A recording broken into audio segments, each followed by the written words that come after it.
Good morning and welcome to Kimmel Bay Vlog, and we're on day 17 of our study in the essential readings in the Bible, and we've come to the story of Moses that we began yesterday.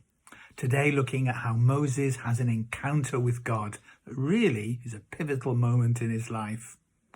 You know, the films about Moses, the Old Testament, made in Hollywood, the Ten Commandments maybe, I do love that one, and more recently God and Kings, and there are many others. They don't do justice to the tremendous beginning that Moses had in Egypt, brought up as Prince of Egypt, as the cartoon says, in such splendour, such riches, great position that he had, learning the Egyptian language and all the science. And then, of course, how he had to flee from Egypt to the anger of Pharaoh, and then spent 40 years in the desert, 40 years in Egypt, thinking he was great, and then the next 40 years in the desert, thinking he was nothing. Everything stripped away as he learnt to live as a simple shepherd. Okay, he found love, his wife, a shepherdess, he found children, and in many ways, he found himself. But he must have lived with the memory of the suffering of his people in Egypt through all those years. You know, in many ways, he's probably the last person you would choose to do the job of freeing the people from Egypt, an exile, disgraced, fearful, at his lowest point. But you know, God can use anybody. God can use you. Listen to this. The next time you feel like God can't use you, just remember, Noah was a drunk. Abraham was too old. Isaac was a daydreamer. Leah was ugly. That's a bit cruel. Samson had long hair and was a womanizer. Elijah was suicidal. The disciples fell asleep while they were praying. Martha worried about everything. The Samaritan woman was divorced more than once. Zacchaeus was too small. Paul was too religious. Timothy had an ulcer. And Lazarus, well, he was dead. And yet God used each of them. God can use you, and God can use me.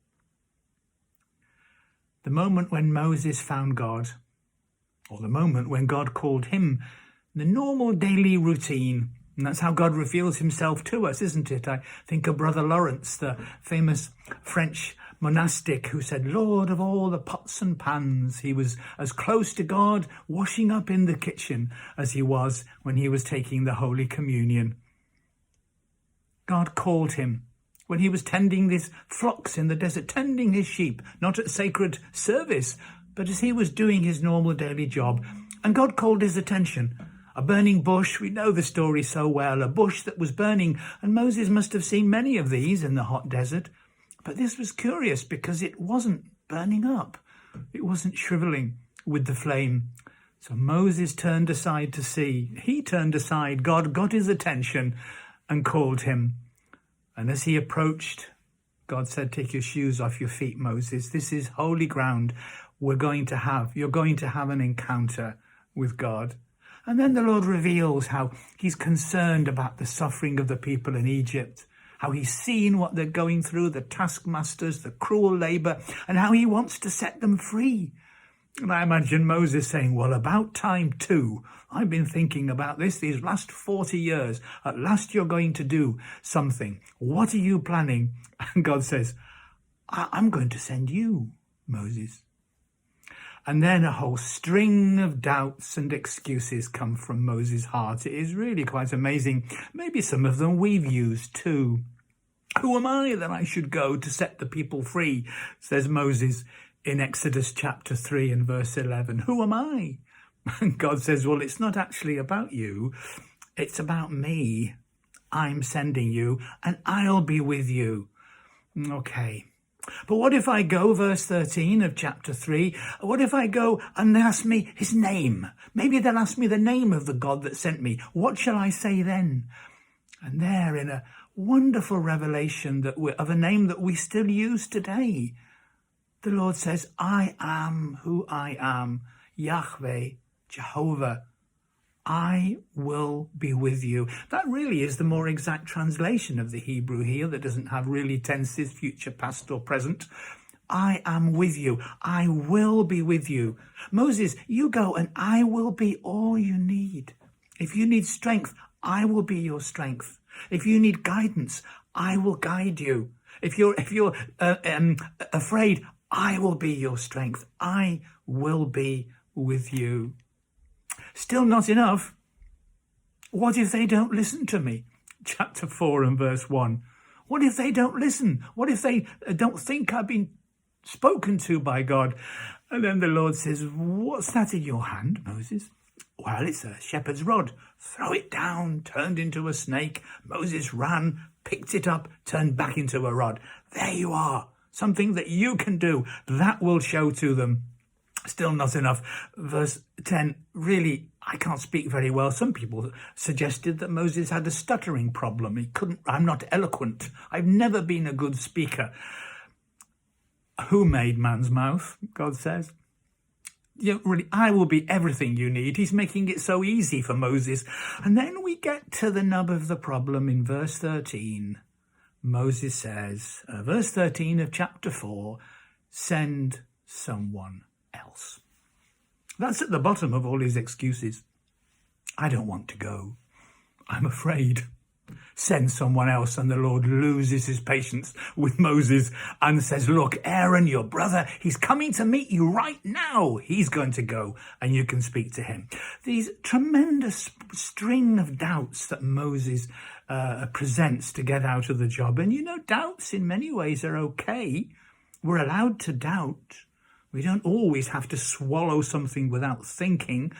An old writer wrote about doubt, faith in two minds. And if doubt is faith wanting to believe, struggling with something to understand it, to come through to a greater a trust and belief, doubt can be a step up in the life of faith. But if a doubt is merely a cover, if it's an excuse, maybe look at what's hindering us. Send someone else. Let someone else do it. I fear failure. I've tried once. I'm really worried about what people will think. And maybe we shouldn't be too hard on Moses. It was a big job.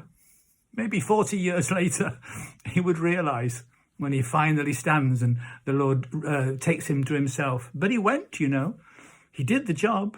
At the beginning of the next portion of chapter 4, verse 18, Moses goes to his father-in-law Jethro, says, look, I'd like to go and see if any of my friends are alive in Egypt. And Jethro says, okay, and the Lord be with you. Wish it had always been that easy. Later on, when Moses comes back when he delivers the people and comes back to this mountain and receives the law of God, the Bible in chapter 34 says that his face shone. Not sure if it happened at this moment, but his face shone.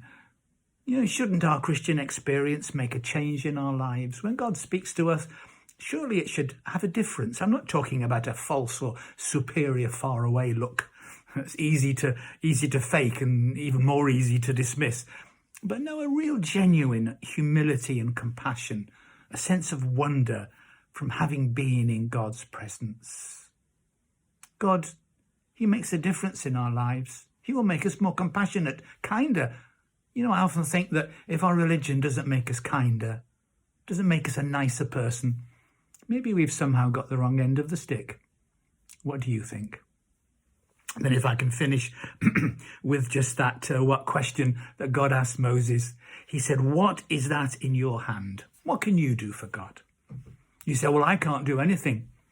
You remember the old children's chorus? Shamgar had an ox goad. David had a sling. Dorcas had a needle. Rahab had some string. Samson had a jawbone. Aaron had a rod. Mary had some ointment. And they all were used for God. So can you be. Have a nice day.